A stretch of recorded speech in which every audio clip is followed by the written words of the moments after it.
Muito boa tarde a todas e a todos. Sintam-se cumprimentados no diretor do Museu do Neorrealismo, Dr. David Santos, e também sempre no inefável professor António Pedro Pita, que também deu muito de si, continua a dar, não se viu livre de nós, a este Museu do Neorrealismo. Bem-vindos a Vila Franca. Não ocuparei tempo nenhum a não ser que é um prazer e um privilégio poder contar no Conselho e no Museu do Neorrealismo com a presença regular e importante da comunidade científica. Tem sido assim, com a academia muito próxima do museu, que temos construído a história do Museu do Neorrealismo e estamos convictos, e é a nossa vontade e a nossa disponibilidade, continuar com a academia e o museu a fazer este caminho conjunto para benefício de todos, sobretudo para a população no geral e para o conhecimento que se produz de cada vez que acontece alguma coisa aqui no nosso MNR. Muito obrigado, passarei de imediato o microfone e a palavra ao professor António Pedro Pita para levar para a frente esta sessão. Muito obrigado a todos.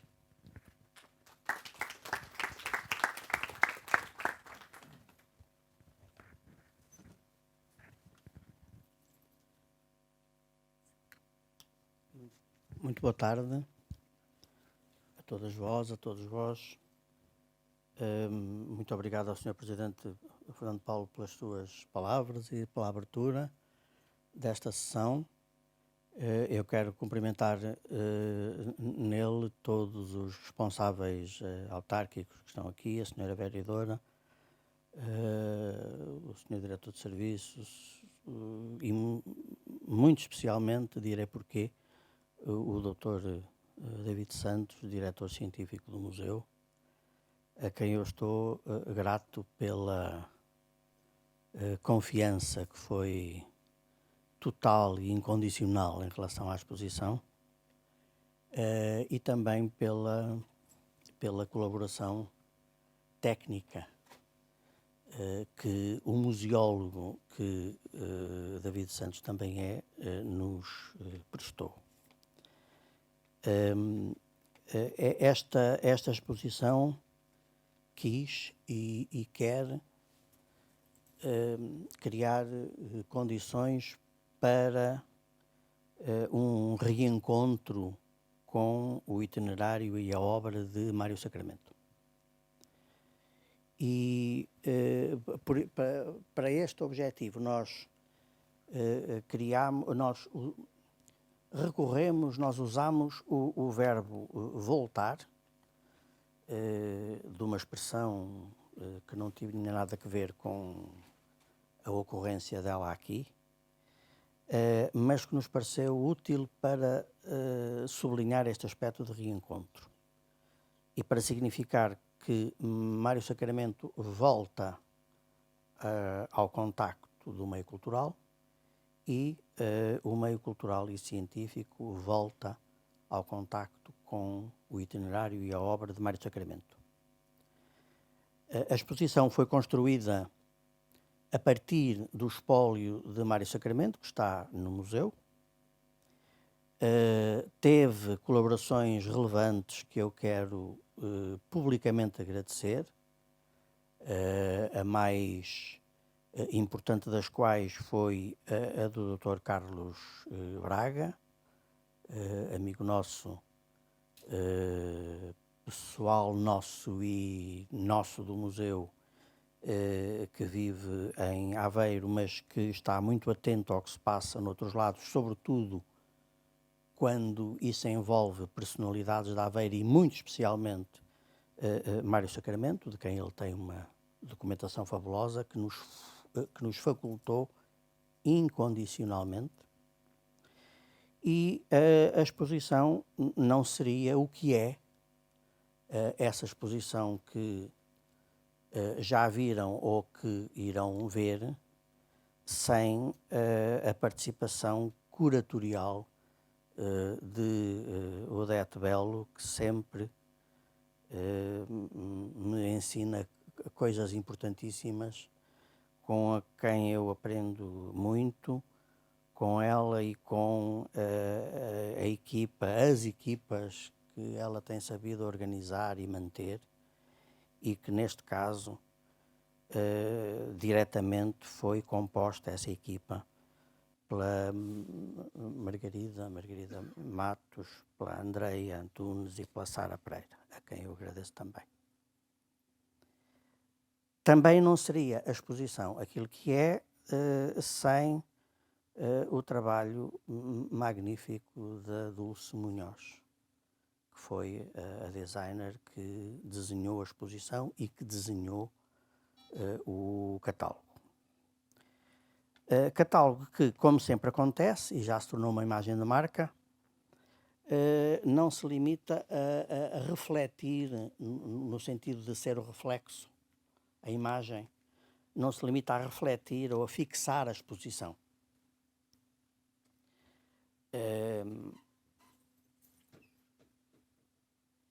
O catálogo quer prolongar a exposição e falo através de um conjunto de ensaios da autoria da amiga e dos amigos que me acompanham aqui nesta sessão e a quem eu quero agradecer a relevância, o caráter inédito, as novidades que trouxeram ao catálogo e, portanto, ao conhecimento da comunidade científica acerca de Mário Sacramento. Eu quero agradecer, sobretudo, a disponibilidade que todos eles tiveram quando disseram que sim às condições que lhe foram propostas, porque da parte deste co-curador que vos fala, eu reconheço uma certa impertinência. Quando falei a todos eles, eu disse-lhes, eu gostava muito de ter um texto, mas o texto é bom que seja sobre isto. Não é sobre o ensaísmo, sobre os congressos de Aveiro, sobre o envolvimento político, sobre... É um texto... eu ponho no papel deles e não há pachorra para suportar o homem. Suportaram. O resultado está muito para além daquilo que eu podia esperar, apesar de esperar muito, mas apraz-me dizer publicamente e agradecer o empenho que cada um deles pôs na investigação, em muitos casos de primeira mão, que permitiram alargar o conhecimento disponível sobre Mário Sacramento.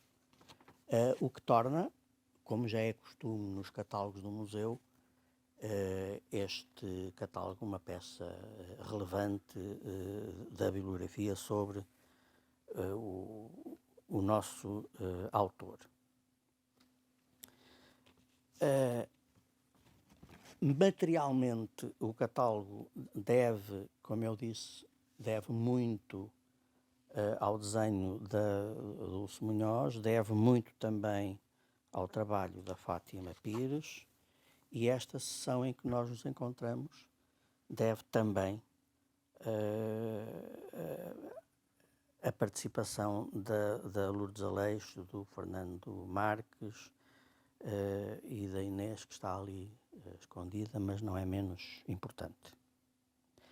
Eu pensei que a apresentação do catálogo poderia ser feita propondo a todos os elementos da sala, começando pelas pessoas que estão deste lado comigo, que se referissem a 3 ou 4 tópicos que percorrem todos os textos, percorrem o catálogo e percorrem as nossas preocupações.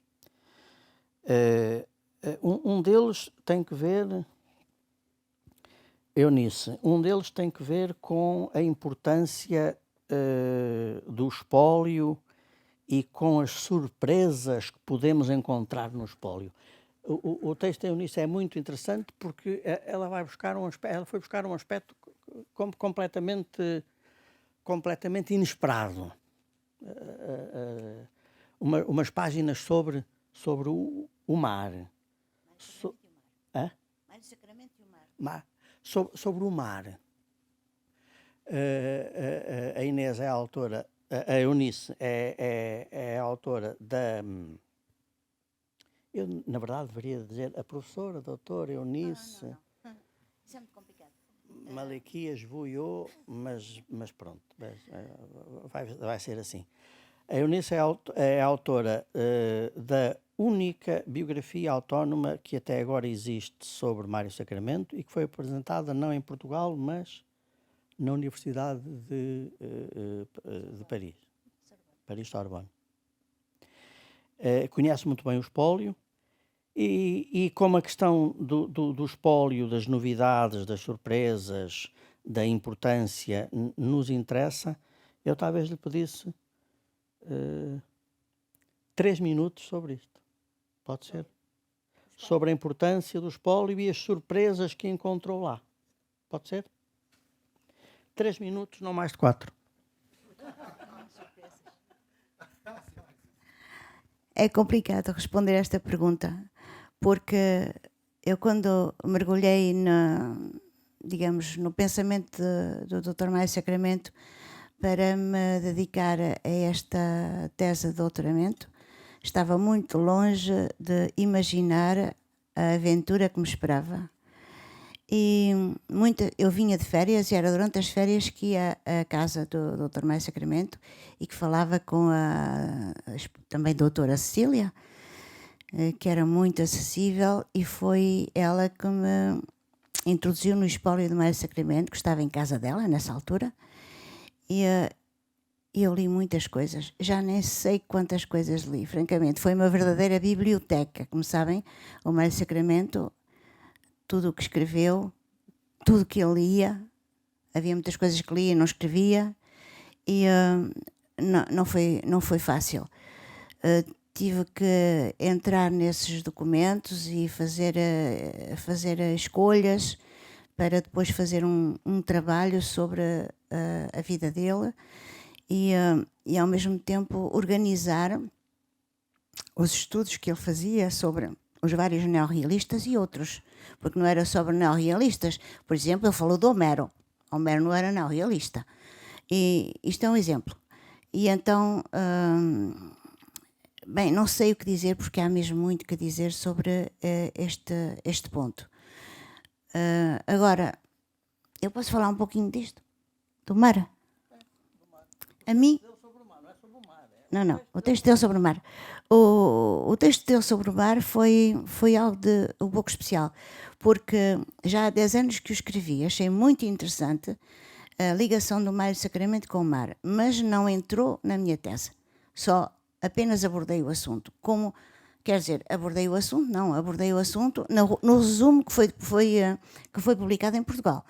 Porque a minha tese era 648 páginas e era demais, disseram-me que era demais, e claro, depois foi um pouco resumido e traduzido em português.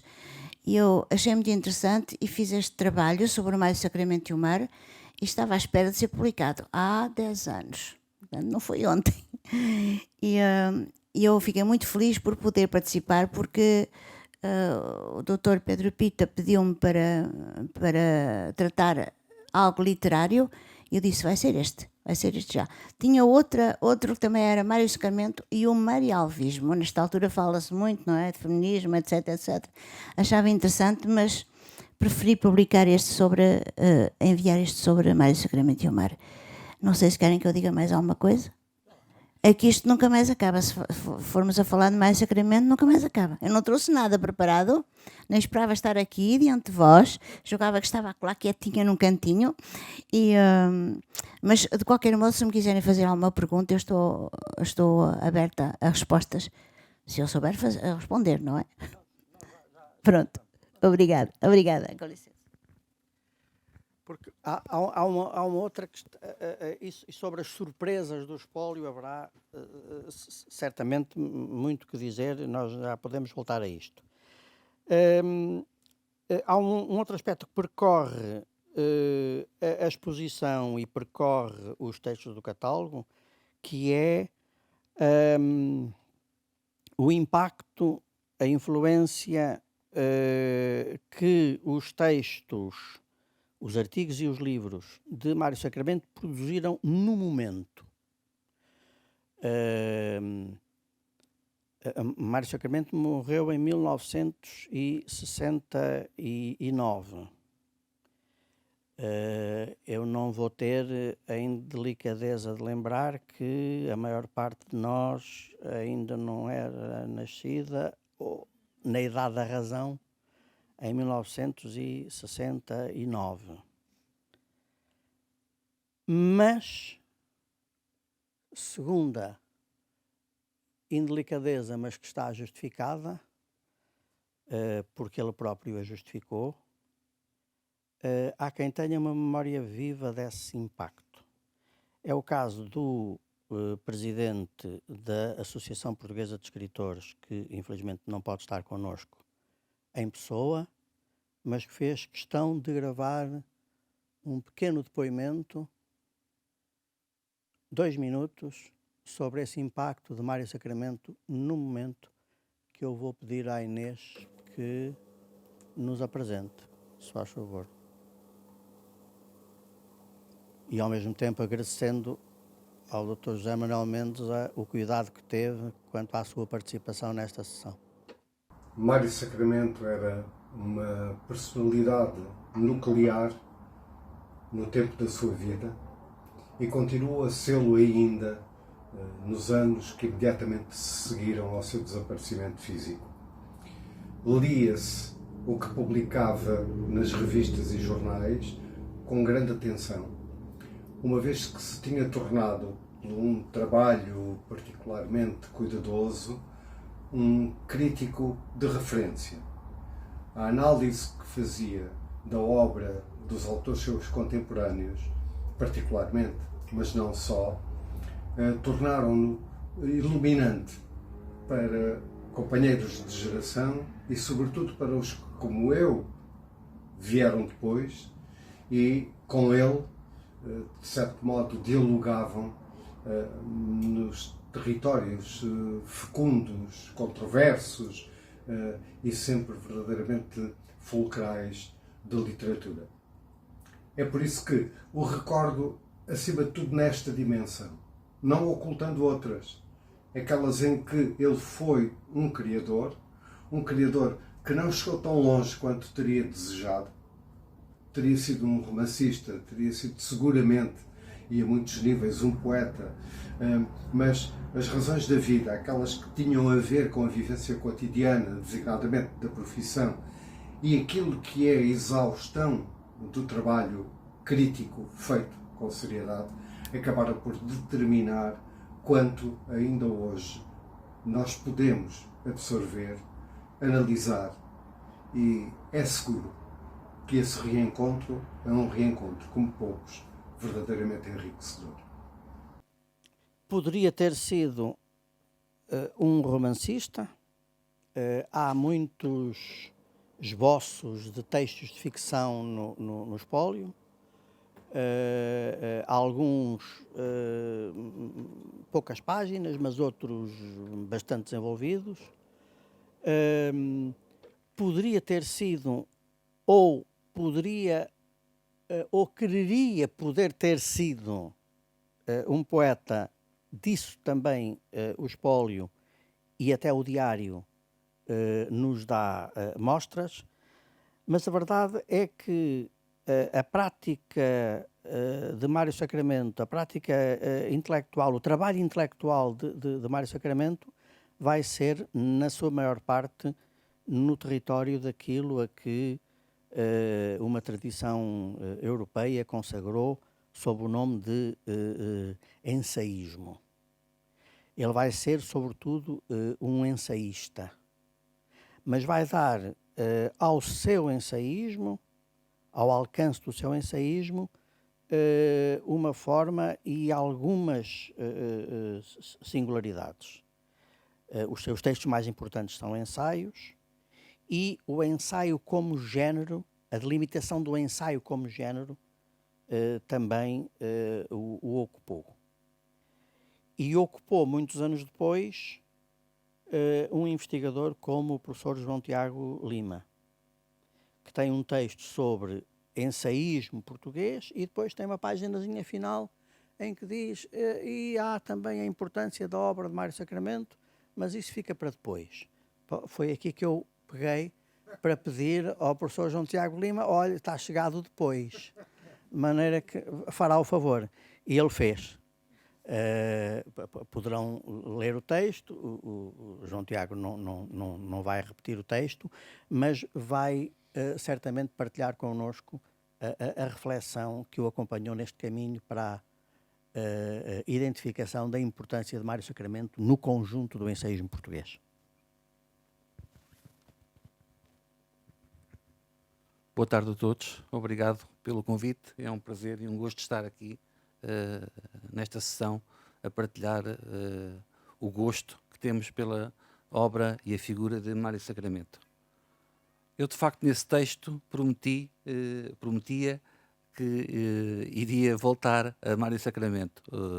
As circunstâncias da vida e da investigação não o proporcionaram, até o momento em que fui surpreendido pelo telefonema do professor Dr. António Pedro Pita para participar neste catálogo.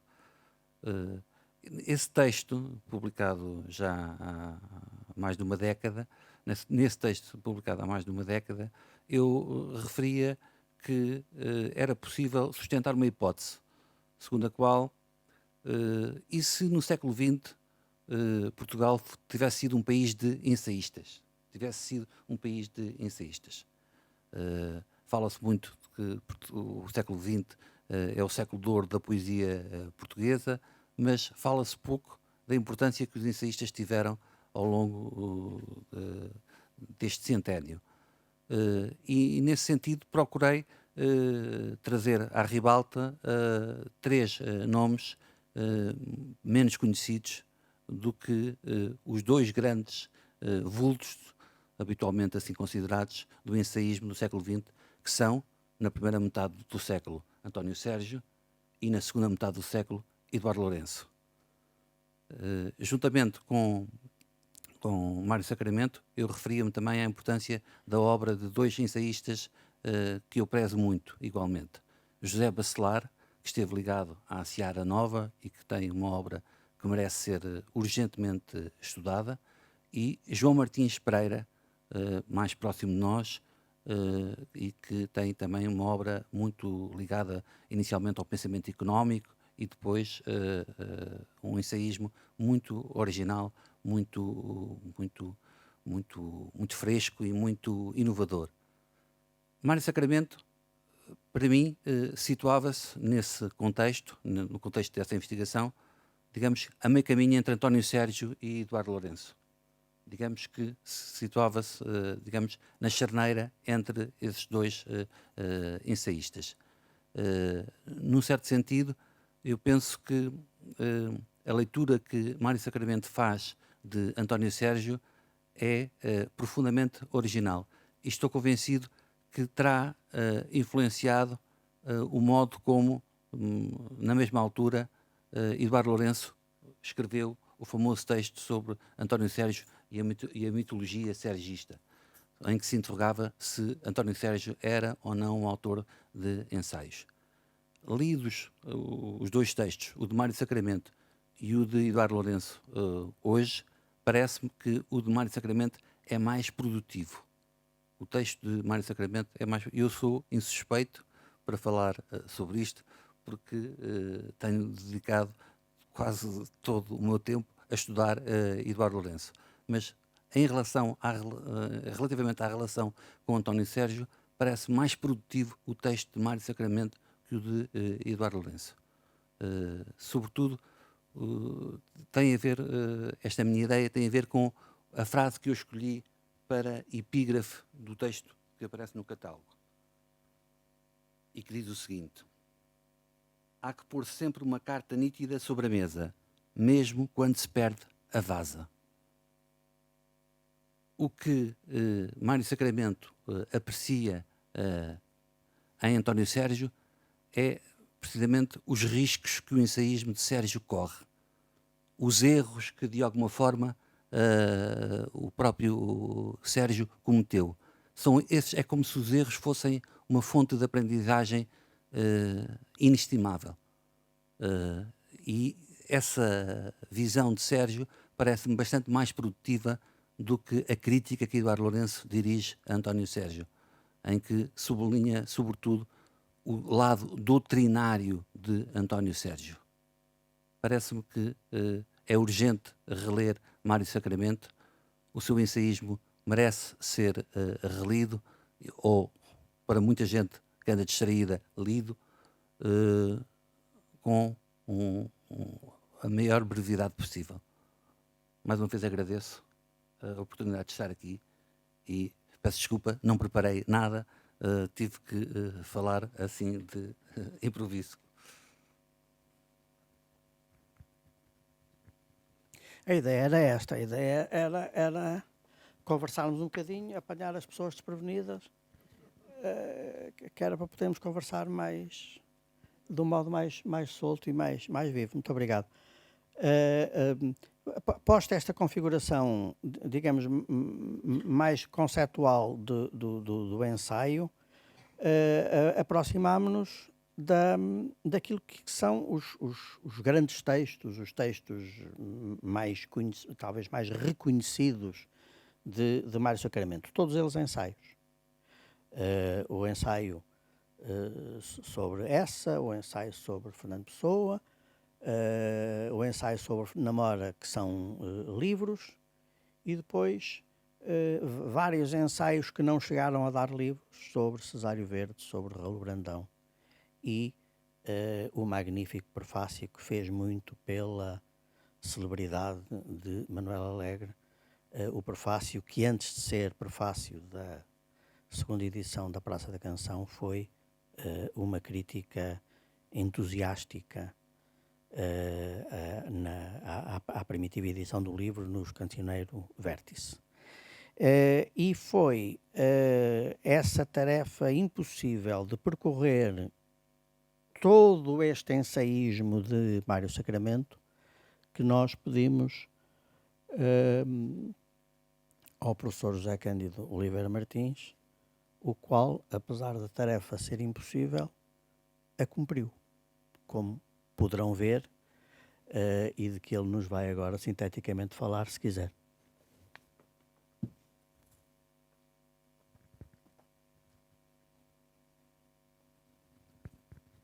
Muito boa tarde a todos. Eu agradeço desde logo o convite para colaborar neste volume e nesta homenagem a Mário Sacramento. Mário Sacramento não pode ser desconhecido a quem trabalha na área dos estudos literários, naturalmente, mas um convite que chega assim com um prazo relativamente curto sobre um tema tão ambicioso não é fácil de concretizar o trabalho que nos é solicitado. O que fiz, dentro da brevidade de um texto desta natureza, foi pegar num mote de um dos maiores ensaístas da nossa tradição crítica e literária, que é o professor Oscar Lopes. Logo após o falecimento de Mário Sacramento, o professor Oscar Lopes publicou um pequeno texto, mas sintomaticamente intitulado Sentido do ensaísmo de Mário Sacramento, onde, de forma muito sucinta, lhe parece que esse ensaísmo é atravessado por uma estética da ironia. Começa nos textos que Mário Sacramento dedica a Essa de Queiroz, em 44-45, à sombra do centenário queirosiano, e ele vê que esse conceito tão plural de ironia está presente na forma como Mário Sacramento lê outros nomes maiores da nossa literatura portuguesa. Depois de Essa, Cesário, Fernando Pessoa, até chegar ao Fernando Namora. E, portanto, a minha preocupação em meia dúzia de páginas foi desenvolver esse mote tão inteligentemente sugerido por Oscar Lopes. Portanto, não tenho originalidade, porque a sugestão veio do professor Oscar Lopes. Agora, estou perfeitamente convencido da importância do ensaísmo de Mário Sacramento no nosso século XX. Tenho pena, como leitor, como professor, como cidadão, que os livros dele não se encontrem facilmente. Não estão hoje editados de forma acessível no mercado editorial, mas não tenho a mínima hesitação, até na sequência do que o João acaba de dizer, que quando se fizer uma história do ensaísmo, a história da crítica e do ensaísmo em Portugal, no século XX, Mário Sacramento é uma figura relevante. Isso é absolutamente inquestionável. Este prisma da ironia é complexo, tem muito que se lhe diga e, portanto, se alguém tiver interesse e mínimo de curiosidade, depois o pretexto é voltarmos a ler, não é? O lema da exposição, voltarmos a ler o ensaísmo de Mário Sacramento. Muito obrigado.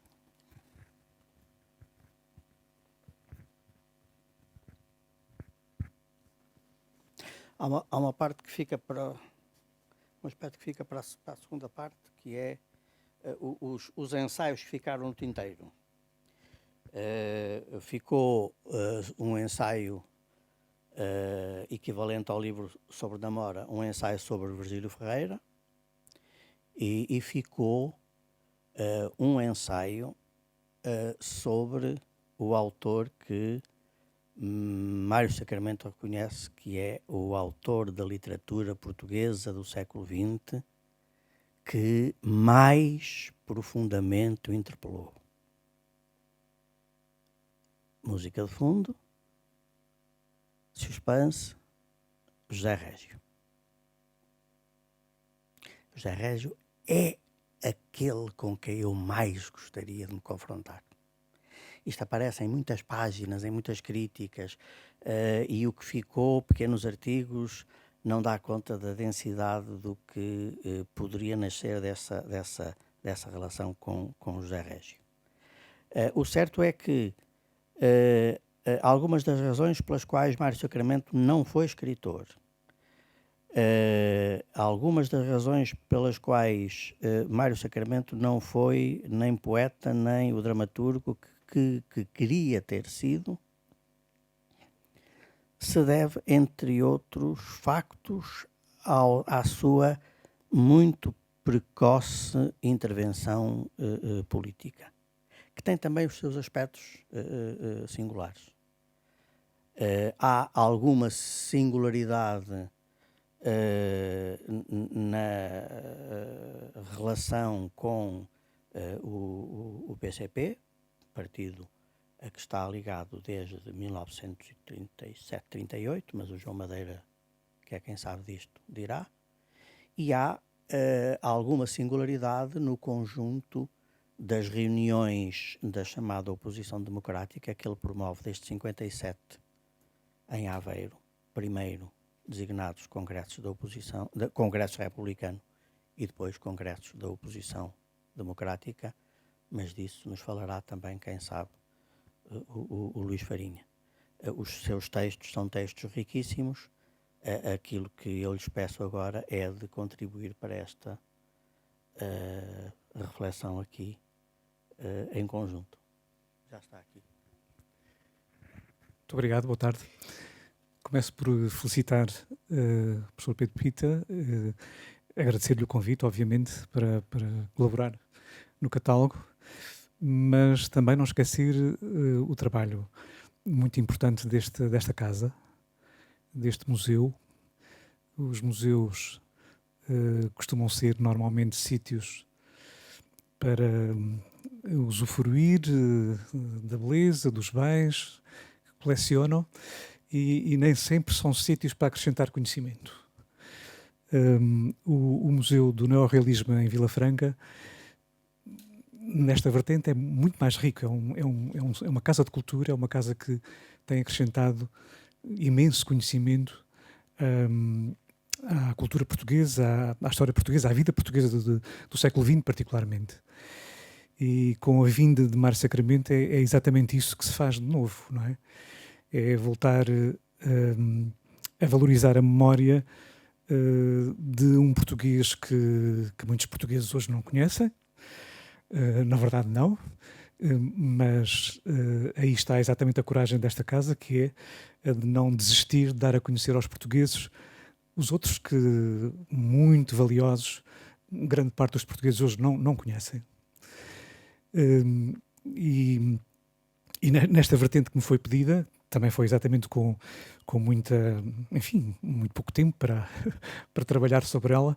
Mereci, apesar de tudo, do facto de ter já trabalhado antes sobre esta figura, no museu onde estava há uns anos atrás, o Museu do Aljube,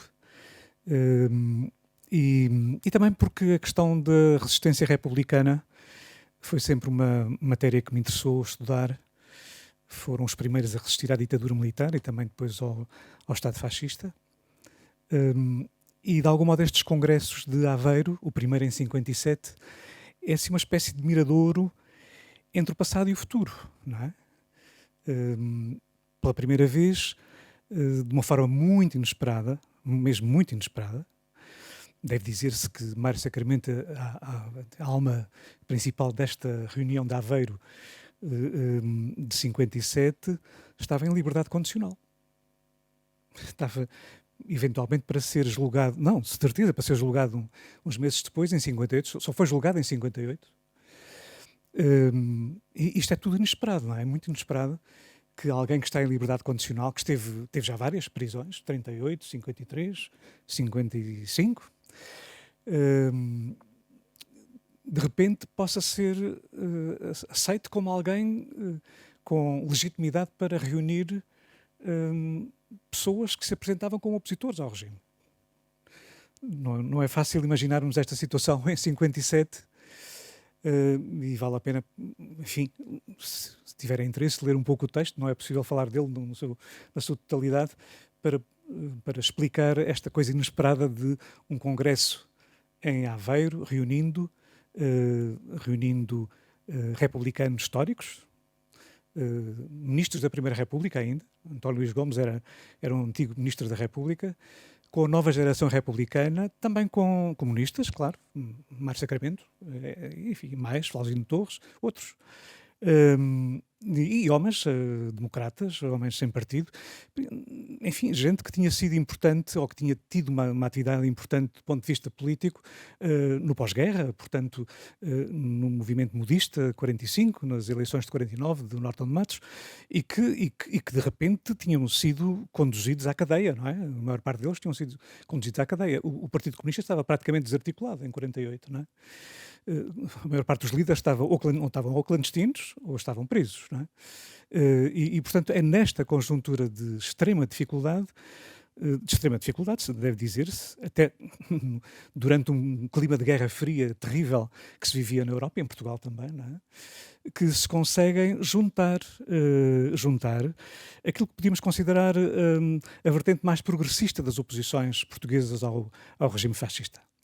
Republicanos de esquerda, não liberais, comunistas, gente sem partido, democratas, num desafio enorme. É um desafio enorme, porque é um desafio que é feito justamente a outras oposições. Em 57 faz-se um desafio enorme às oposições sociais-democratas e socialistas. Que não vão estar em Aveiro, obviamente que não vão estar em Aveiro, não têm condições para estar em Aveiro, não aceitam estar em Aveiro, mas é um desafio que se faz. Aliás, um desafio que parte justamente, este congresso ocorre poucos dias depois de ter sido realizado o célebre 5º Congresso do Partido Comunista, onde há uma proposta unitária, clara, de juntar todos os democratas numa frente unitária antifascista, de transição pacífica, de eleições, a crença de que é possível mudar a situação com eleições, 10 anos depois de ter falhado tudo em 45, não é? ou 12 anos depois de ter falhado tudo em 45, há essa proposta, não é? E essa proposta, claro, tem a ver com o contexto internacional, com as mudanças que houve na própria URSS na altura, enfim, mas temos que ter em conta que há enormes dificuldades, quer dizer, que há enormes dificuldades. E é isso que me fascina um pouco também nesta situação e nesta personalidade de Mário Sacramento. Claro que ele não está único em Aveiro, há outras pessoas, Sarabando, Mário Neves, enfim, há um conjunto interessantíssimo de personalidades em Aveiro que estão também por detrás deste congresso. Mas a figura-chave é Mário Sacramento. E, portanto, é a sua grande capacidade de agregar um conjunto de pessoas pela área da cultura, sem dúvida, pela área da cultura, mas com um conhecimento muito profundo, como pode ver-se também, isso pode ser visto neste texto, das comunicações do Congresso de Aveiro, não é? Era falso aquela ideia de Salazar de que as oposições não ganhavam eleições porque eram inaptas. Não ganhavam eleições porque obviamente eram proibidas de ganhar eleições, porque não era possível ganhar eleições naquela situação. Não eram inaptas. As comunicações que aparecem no Congresso de Aveiro 57 são merecedoras da maior admiração. Estas pessoas conhecem profundamente o país. Conhecem...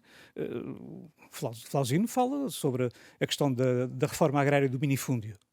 Ainda hoje é uma questão que quase não se fala, quer dizer, a reforma agrária está sempre ligada ao latifúndio e ao Alentejo, merecedoramente, obviamente, mas há uma reforma agrária a fazer um minifúndio.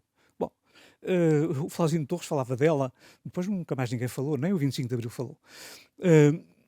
Estas pessoas conheciam muito bem, não é? Conheciam muito bem tudo isto, quer dizer, sabiam muito bem e até sabiam muito bem como é que queriam mudar e para onde é que queriam ir. Discute-se o que era o futuro. A democracia que vai ser no futuro qual é? A democracia vai ser uma democracia pluripartidária. Estas pessoas eram comunistas, Mário Sacramento era comunista, mas estas pessoas sabiam muito bem que país tinham e que país eram e que condições havia para fazer a eventual revolução. Havia revolucionários em 57 em Aveiro. Mas a linha que é escolhida, a linha que é discutida, é obviamente de uma futura democracia pluripartidária, onde todos tivessem a voz, possibilidades de manifestar a sua opinião de uma forma livre e construtiva para o futuro do país.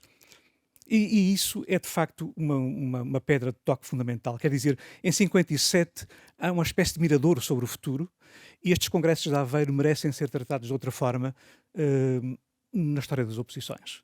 Deve dizer-se que normalmente na história das oposições merecem um cantinho de uma página muito pequenina, um quarto de página, ou pouco mais do que isso.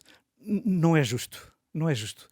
Não é justo porque se em 57 aquela nesga de azul, como se dizia, foi aberta, em 69 há a perspectiva, finalmente, de as futuras forças políticas fortes do país que vão fazer a Revolução de Abril, nomeadamente os comunistas e os socialistas, estão ali ativíssimos em 69 a participar em eleições, cada um na sua família política, a CEU, da CDE, é evidente, e fica logo claro exatamente quem está disponível para participar na transformação do país. Mas fundamentalmente em 73. Quer dizer, em 73, em Aveiro, em 73, está aberto o caminho para o 25 de Abril. O texto sobre os 3Ds,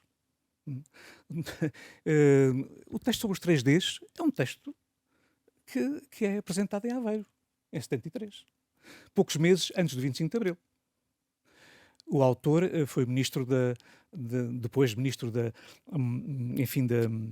Negócios Estrangeiros, pós-25 de Abril, Medeiros Ferreira.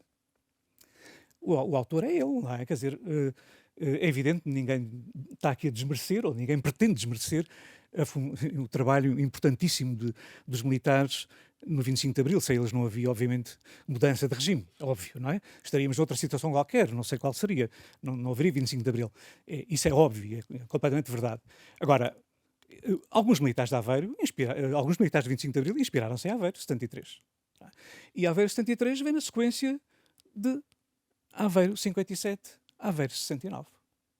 E aqui está uma importância enorme desta figura de Mário Sacramento.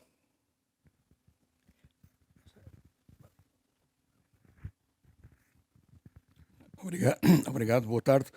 Agradecer naturalmente o convite para ter participado neste empreendimento, que não se me figurava nada simples, nem me parece que esteja concluído, quer dizer, isto...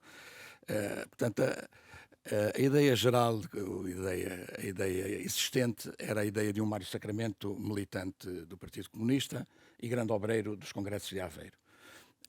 A partir daí não se conhecia mais nada, e o trabalho de reconstituição do itinerário político e partidário de Mário Sacramento é uma coisa complexa por ausência de elementos portanto, que tenham a amplitude e a profundidade necessários para esse efeito.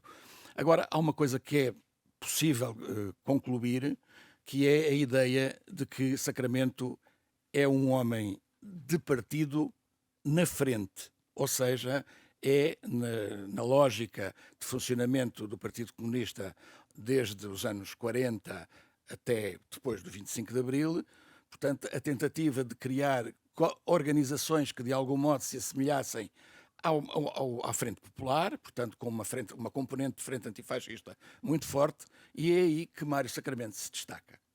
Portanto,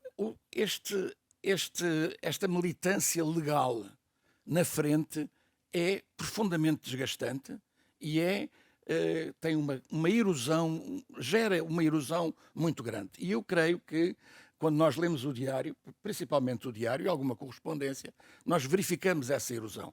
Mas essa erosão não significa nunca descrença, porque até ao fim, mesmo duvidando da evolução que se estava a verificar a leste, ou mesmo olhando para o grande cisma que se opera no movimento comunista, com, portanto, os soviéticos de um lado e os chineses do outro, portanto, tendo uma atitude crítica em relação a uns e a outros, ele procura, quer dizer, nunca desiste. E é, até ao fim, um homem de partido. Eu creio que militar nos anos 50, nas organizações legais, com o clima internacional de Guerra Fria, com o isolamento do próprio Partido Comunista e com as exigências que eram feitas, porque ele, nessa altura, é um militante do terreno, isso é extremamente... exige uma capacidade de resistência e de voluntarismo muito, muito fortes. Portanto, eu, sem me querer alongar mais, diria apenas que aos fatores que aqui já foram invocados, porque ele, querendo ser um poeta, não foi um poeta, querendo ser um ensaísta de maior projeção, não o foi. Portanto, tudo isso é preciso acrescentar também que essa militância, tendo um lado, naturalmente, um lado de combatente pela liberdade que vem em abril de 74, ao mesmo tempo tudo isso o impede de cumprir essas funções intelectuais às quais, portanto, tanto queria e tantas potencialidades e capacidades vai revelando ao longo do tempo.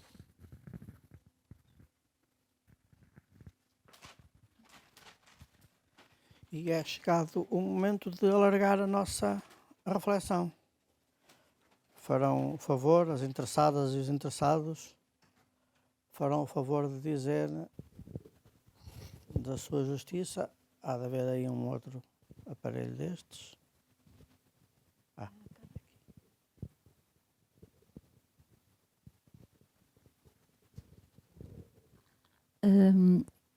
Obrigada, estou curiosa para ver o catálogo, para ver os ensaios que foram em torno deste ensaísta. Um dos fatores também, devemos não esquecer que ele foi médico, portanto a sua vida civil, a sua profissão, de certo, ocupou muito para além da sua vida partidária. Estamos no ano da comemoração do José Saramago e o professor António Pita abriu a dada altura com um pensamento que me pôs também a pensar, que foi a delimitação do ensaio como género que ocupou o pensamento de Mário Sacramento. Se o Mário Sacramento não abriu portas para o José Saramago, que também criou no género da narrativa a abertura para o ensaio. e de duas das suas obras é precisamente ensaio sobre a cegueira e ensaio sobre a lucidez.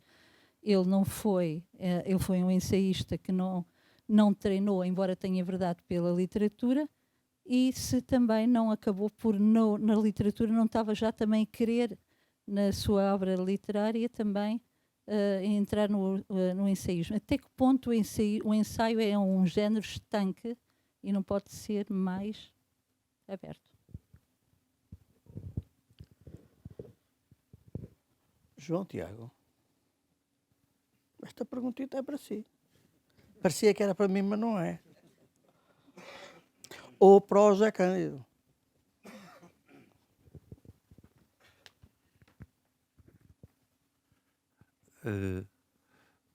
Todo o ensaio tem uma dimensão ficcional. Nós, quando teorizamos, não é? O ensaio, digamos, estaria a meio caminho entre a filosofia e a literatura. Quando nós teorizamos, nós ficcionamos. Parece-me que no caso de Mário Sacramento, o texto que ele escolhe para a vinheta da primeira edição dos Ensaios de Domingo, que é uma descrição, e que eu reproduzo na íntegra no texto do catálogo, que é uma descrição magnífica de um momento da sua infância, é um texto de uma beleza literária arrebatadora.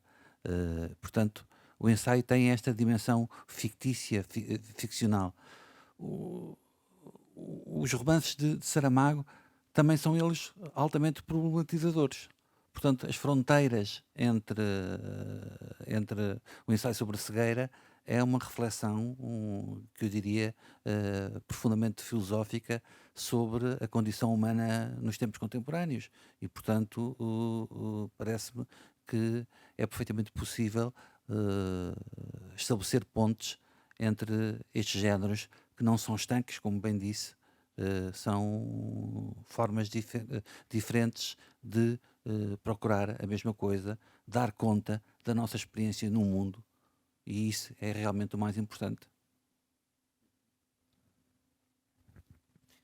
Não tenho nada de especial a acrescentar. Subscrevo o que o João Tiago Lima acaba de dizer. Também partilho a ideia de que o ensaio é um género muito poroso, muito aberto ao diálogo com outras formas de escrita, sejam formas breves, como a crónica reflexiva, seja o romance. E tenho a tentação, como leitor, de olhar para alguns romances de José Saramago e ver neles romances de índole ensaística, romances que pensam, como o João dizia, determinados aspectos da condição humana, enfim, não por acaso essa tentação saramaguiana de ir buscar a designação de ensaio, não é? Mas mesmo noutros romances onde não aparece a designação, Saramago provoca o leitor, enfim. E se pensássemos, e se imaginássemos, e depois vem a fábula, não é? Para levar o leitor a fazer esse voo ensaístico, reflexivo. Se há coisa que é muito consensual hoje é também, ao falarmos do romance, o romance contemporâneo é extremamente maleável, permeável à relação com outros géneros, com outras formas discursivas que vão desde a poesia ao pensamento filosófico.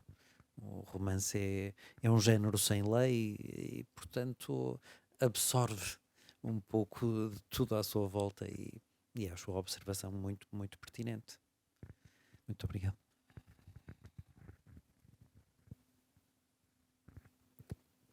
Posso? Mário Sacramento dizia: ensaio é vida. E também disse que a finalidade dele era fazer reviver as obras sobre as quais escrevia através dos ensaios. Tenho muito prazer em estar aqui hoje de tarde.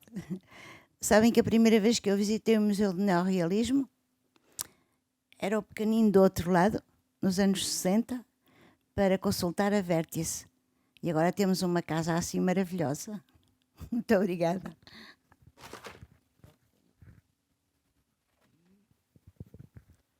Agora, o microfone vai para.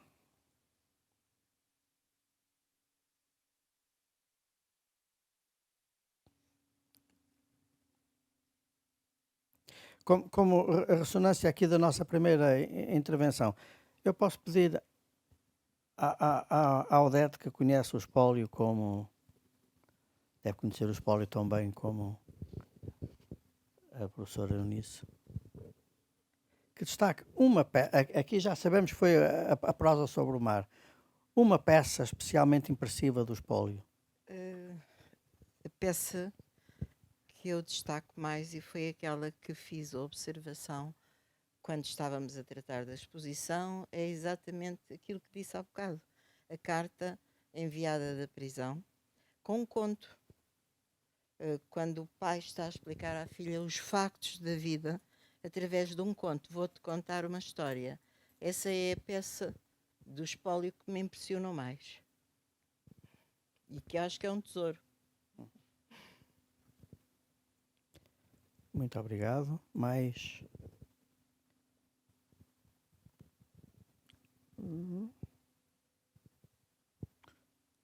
David. O senhor diretor científico do museu, professor David Santos. Eu gostaria de, em primeiro lugar, naturalmente, e depois das palavras do Presidente da Câmara, agradecer uma vez mais a vossa dedicação à causa, não é? À causa da inspiração que é necessária desde aqueles que fizeram parte da história do pensamento e da cultura em torno do neorrealismo, como é o caso de Mário Sacramento.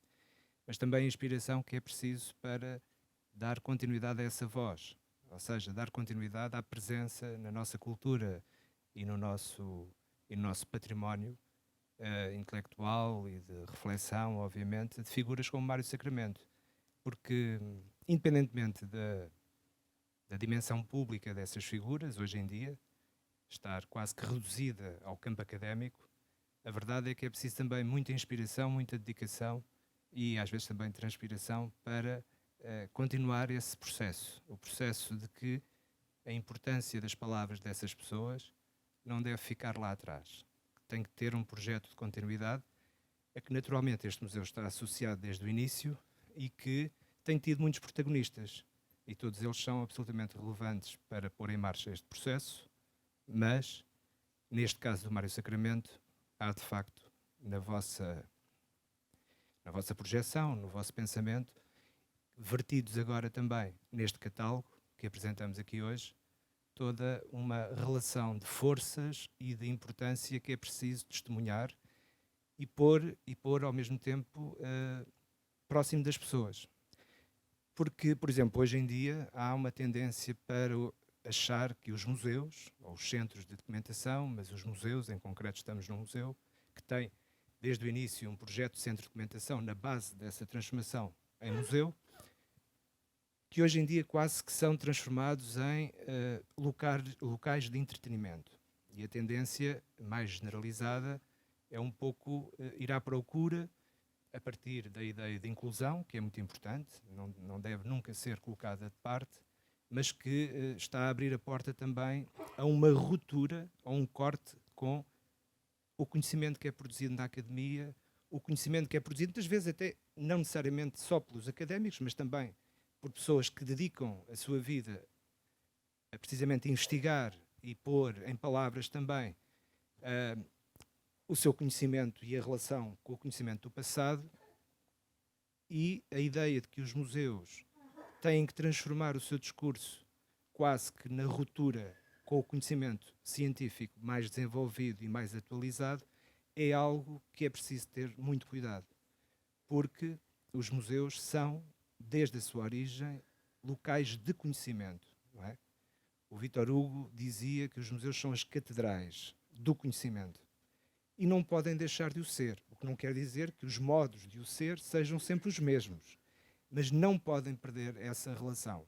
E por isso, para mim, é muito gratificante, como diretor científico do museu, do neorrealismo, estar perante investigadores e intelectuais da vossa dimensão e passando a mensagem de que esta não será a última vez que aqui estão e que a porta estará sempre aberta, como também o Presidente da Câmara disse, para continuarmos este trabalho. É o trabalho do reconhecimento do passado, mas também de abrir portas, o tal azul do céu, que o Congresso de Aveiro abriu. Aqui abre-se o azul para a investigação, para o conhecimento e para o futuro do neorrealismo. Muito obrigado. Posto que o catálogo está apresentado. Muito obrigado a todas, a todos. Vamos encontrar-nos proximamente. Sr. Presidente, podemos encerrar? É? Está encerrado.